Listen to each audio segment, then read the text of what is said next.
the next piece that we're going to read, though, is kind of a drastic shift in the opposite direction. I'm not really sure what this first... So there's two sections to this. This is for Radiant Accipiter, which is the exotic ship you can get from the Crow after the Hawkmoon mission. If you run it multiple times, you get enough feathers, you get the ship that Crow found. And we find out during it, this is not the ship that Crow left us at all. Crow goes, that's not my ship. It's been transformed by the light, like Hawkmoon. It's a shiny chrome ship with feathers on it. It's very Hawkmoon-esque. You see him and all... Oh, excuse me. That's not the beginning. So Amanda Holliday has something at the beginning. She says, a Paracoozle ship. That's a new one. No navigation system, no controls, no computer on account of it responding directly to your thoughts. Not much to tinker with under the hood, mostly because there's no hood. Freedom is chain. Choice is a prison. You see him and all he wishes for is confirmation of that fact. But to do so would invoke something far worse than justification.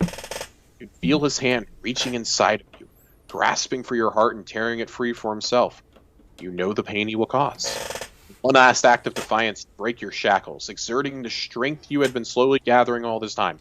Physical chains break, but chains of causality are not so fragile, even for you.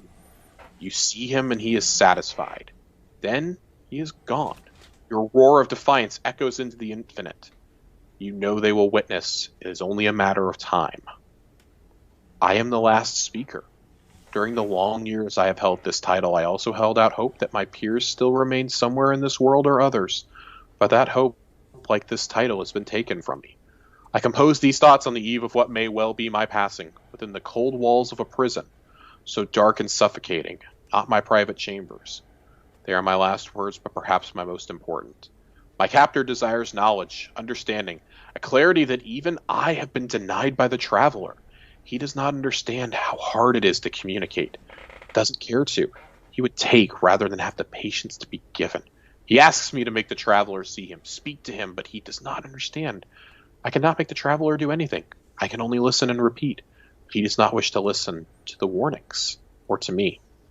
He does not wish to believe that he will be reduced to memory. Fail. I have seen it. I have seen so many things. Before that shackle was put around the traveler, it cried out to me. It showed me a broken mask repaired by gold on fracture seams. Everything I needed to see, a lifetime of service rewarded. I do not need to be afraid, speaker, any longer. There is no need for fear. That time has passed. Of us, of my peers, of our order. In the time to come, to make a choice, the traveler will speak freely. To those who will, the dangers to come. And those who know will listen. They are not forgotten. Speakers, for our time has passed. A new age is dawning, and I wish I would live to see it. I am the last speaker, and I am at peace. Now we're going to reread this a little, because the way this is divided up is very interesting. You may notice we kind of jumped around a little bit in there. It's garbled a bit. There's a pattern to it. And I'm trying to find where we need to start. So we're going to start with one of the last paragraphs. And how this plays out to me is, he does not wish to believe that he will fail. I have seen it. I have seen so many things. Before that shackle was put around the traveler, it cried out to me. It showed me everything I needed to see. A lifetime of service rewarded. I do not need to be the speaker any longer. There is no need of us, of my peers, of our order. In the time to come, the traveler will speak freely. Those who listen will know, and those who know will listen. They are not speakers, for our time has passed. A new age is dawning, and I wish I would live to see it. I am the last speaker, and I am at peace. And then the next one. So basically, he has two separate lines of thought. He has two or three, maybe even three separate lines of thoughts here. They can all be interpreted differently. But he essentially says, like, the traveler never spoke to the speaker. It only speaks to him, though, in those last minutes before his death. Well, really the last night before his death, as he says here, on the eve of his death, a lifetime of service rewarded.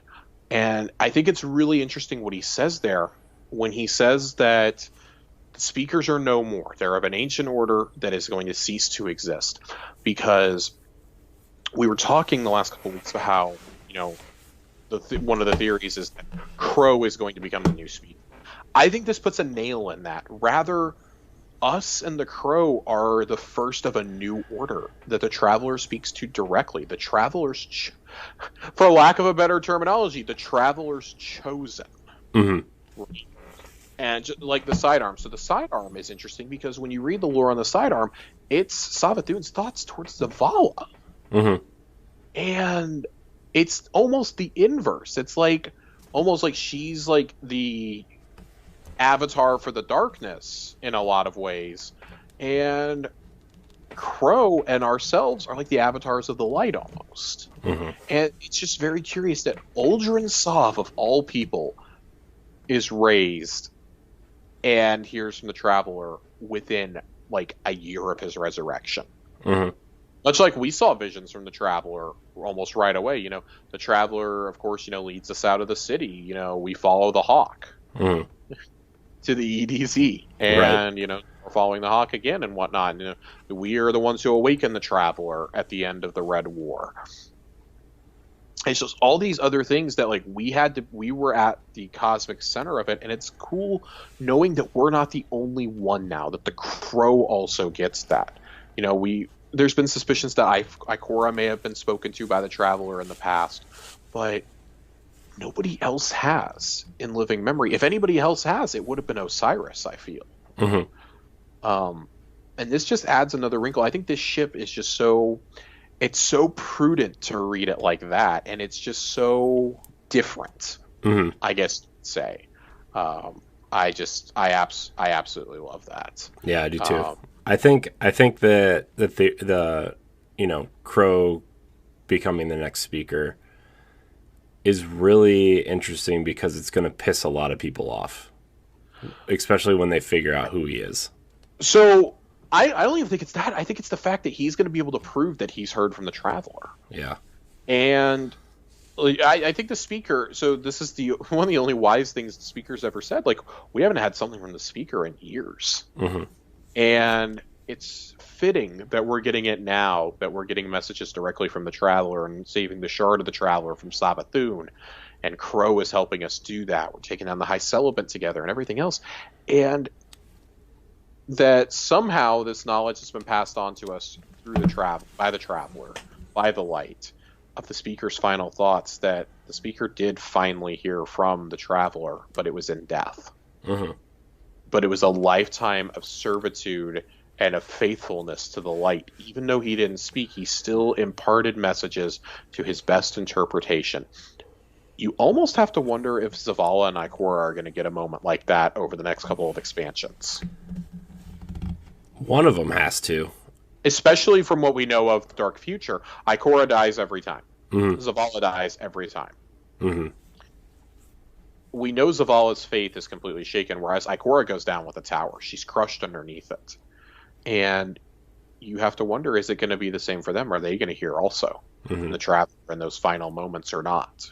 Mm-hmm. And you would think they almost have to, like them, Osiris, Saint 14, like you have to wonder if so many of these key characters we've come to know and love, is Crow going to be the one to kind of lead everybody back to the Traveler in a lot of ways? Like, is he going to be the anchor of light? Mm-hmm. And I think that's something that I want to keep an eye on throughout this season, with him continuing to be more and more involved in the narrative. Mm-hmm. He's helping narrate the seasonal content in this too, like he did in Season of the Hunt. He has an explicit role, like Osiris has given him to Saladin to work for. Saladin's going to be one of those guys who's going to be insanely pissed when he finds out about who the Crow is. Mm-hmm. I suspect Ikora will be too. Ironically, I think Zavala and Saint will be the two who go, we need to listen to him.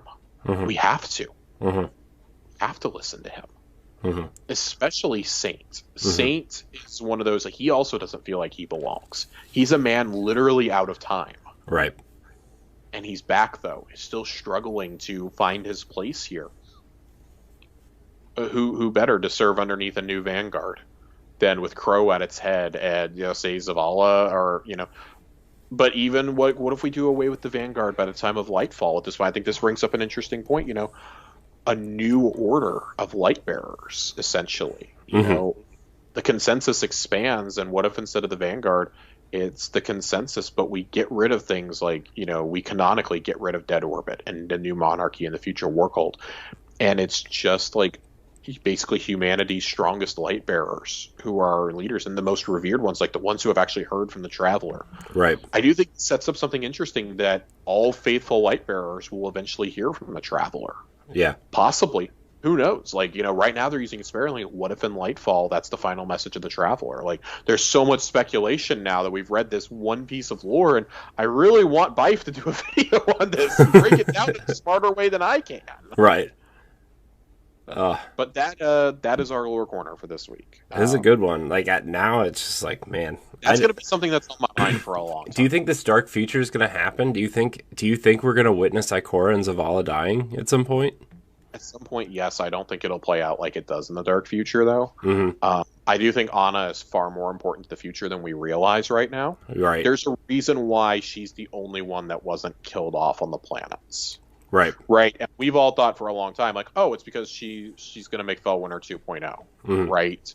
Or, oh, she's going to become the Hunter Vanguard by default. Like, Zavala's going to figure out who Crow is, and I think Crow's in the city. I could see him being like, hey, we need a commander. We need a Hunter commander, and you killed Cade in a past life. We'll forgive that, or I'll forgive that transgression if you agree to take his place.